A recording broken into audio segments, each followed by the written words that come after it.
ప్రేమ చేస్తే నువ్వు ఎక్కడ పాడైపోతావు అని చెప్పి తను చినిగిపోయిన బట్టలు వేసుకొని నీకు మంచి మంచి బట్టలు ఇప్పిస్తాడు రా నాన్న.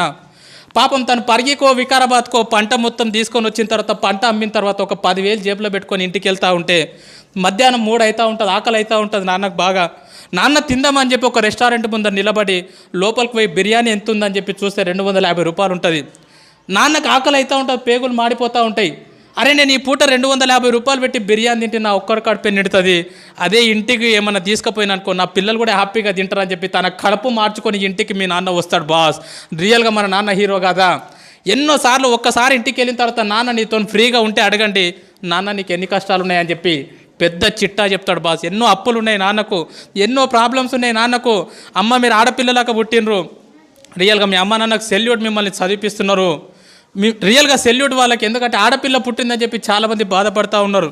ఆడపిల్ల పుట్టినా సరే చదివిస్తున్నారు, రేపు పొద్దున నీ పెళ్ళి